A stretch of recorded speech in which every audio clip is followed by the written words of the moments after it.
a series of signs accumulated over the 1,500 years leading up to the creation of the County of Portucale, showing the development of conditions that would eventually allow the western part of the Iberian Peninsula to sustain a community with its own identity, autonomous, and, perhaps, independent.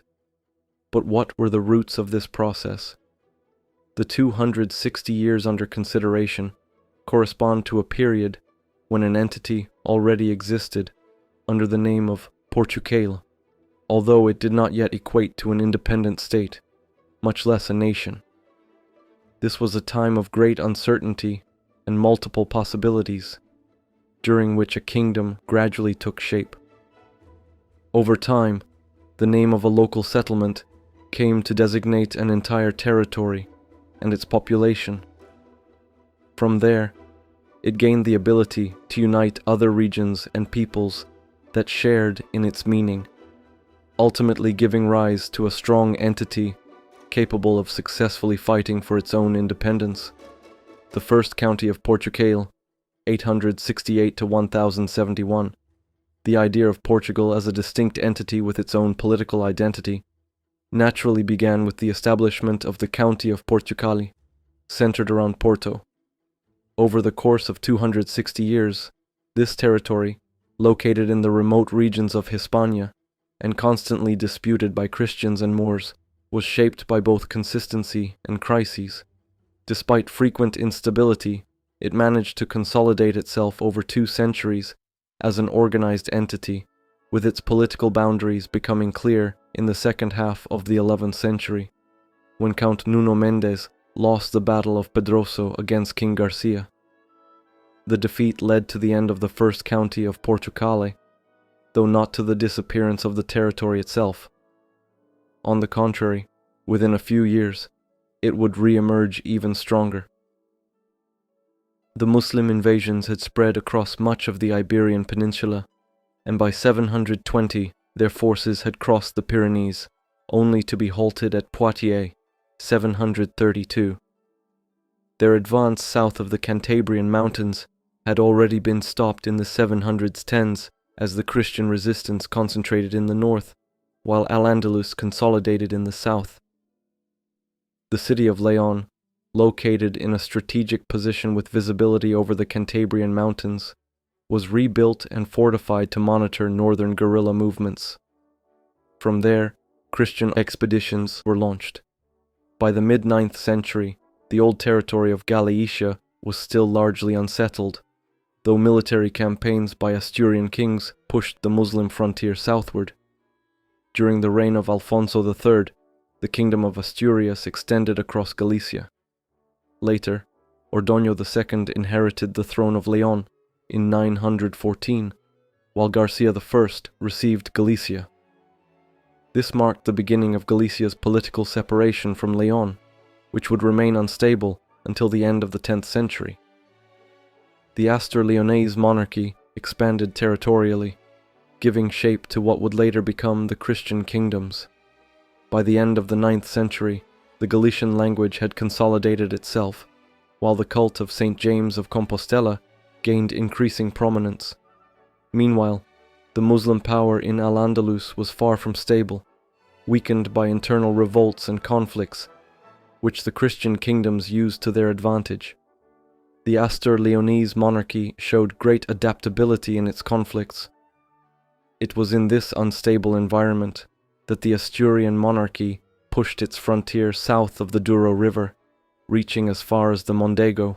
King Alfonso III created the County of Portucale in 868, appointing Vímara Peres, 820 to 873, as its first count, who secured the southern part of ancient Galicia. A few decades later, Hermenegildo Guterres, 842 to 912, extended Christian control to the northwest of Lusitania. For about 108 years, up until the campaigns of Almanzor, the county remained stable. In 987, however, Muslim forces once again crossed the Douro, threatening its existence. Thus, in 868, what we might call Proto-Portugal, was born, occupying a small territory between the rivers Douro and Lima, with its capital in Porto. This first county lasted until the Battle of Pedroso, where Count Nuno Mendes was defeated by King Garcia II, after which its autonomy ended. Throughout this period, the County of Portucale had an unstable existence, often caught between local organization and external pressures. Still, its people gradually consolidated their own identity. They spoke a common language, early Galician Portuguese, distinct from other Romance languages of Galicia. Families became rooted in the territory, and despite turmoil, new settlements strengthened its sense of belonging. In this way, the people began to call themselves Portucalenses, and Portugal came to mean more than just a geographical area. Alongside the linguistic unity of Galician Portuguese, another element reinforced this identity. Unlike the Astur-Leonese populations, those living between the Douro and the Mondego cultivated a strong sense of autonomy. By the 10th century, particularly during the campaigns of Almanzor, 987 to 997, this spirit of independence was evident in both Portucalense and Coimbra territories. Later, the county returned to Leonese control, though always with a tendency toward autonomy. The Mendes family managed to maintain local power until the defeat of Nuno Mendes at Pedroso. In 999, Count Mendo Gonçalves strengthened ties with León by marrying his daughter Elvira Mendes to King Alfonso V, 999 to 1028. Later, Teresa, daughter of Sancho Garcia of Castile, married Alfonso V's son, King Bermudo III, 1028 to 1037. Their daughter Sancha, 1013 to 1067, married Ferdinand the Great, 1037 to 1065, uniting the counties and the Leonese crown. Meanwhile, Coimbra was governed by Froila Gonçalves, though it was periodically subjected to Córdoba's authority. Historian Francisco Maria Isaac notes that Coimbra's situation was particularly unstable, as Al-Andalus remained a powerful force until the revolt of 1009 to 1010. Only after this, with the fragmentation of Muslim power into the small Taifa kingdoms, did Coimbra enjoy greater independence, taking advantage of Muslim infighting to strengthen itself. Coimbra retained a degree of autonomy, though it remained clearly apart from the Kingdom of León, a situation reinforced by the region's own internal cohesion. In 1064, Ferdinand the Great captured Coimbra after a 6-month siege, a feat that reveals his determination to take the city. He then entrusted its governance to Cesnando Davides, who ruled as consul until his death. Cesnando married a daughter of Nuno Mendes, thus linking the two prominent families of the Portucalense nobility, 1050 to 1071, both descending from Vímara Peres. By the final decades of the 11th century, the Kingdom of León began to extend south of the Mondego. It consolidated control of the Estrela Mountains, the Beira region, and once again pushed the frontier westward. King Ferdinand died in December 1065 and divided his lands among his sons. Sancho received Castile, Alfonso inherited León and Galicia, and Garcia became ruler of Galicia. In 1071, Alfonso and Sancho neutralized Galicia and drove Garcia into exile. A few years later, in late 1072, Alfonso VI became King of León and Castile, and, in 1077, declared himself emperor. For a brief time, Galicia passed through another period of independence, as Garcia had assumed control of the Portucalense county. 200 years after the first creation of the County of Portucale, the historical circumstances of the Entredouro e Minho region had earned its leaders growing prestige.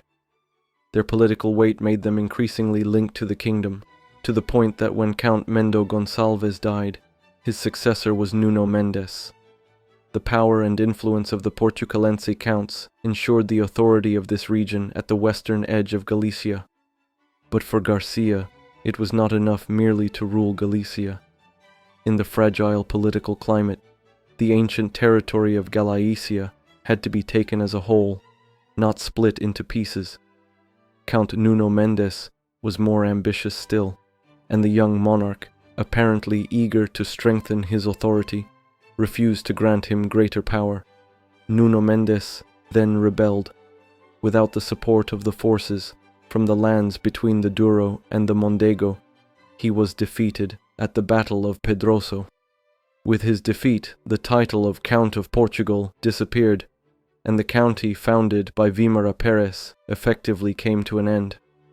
Its lands passed back under direct royal control, and the Portucalense nobility lost its independent political role. Yet the local aristocracy did not simply vanish.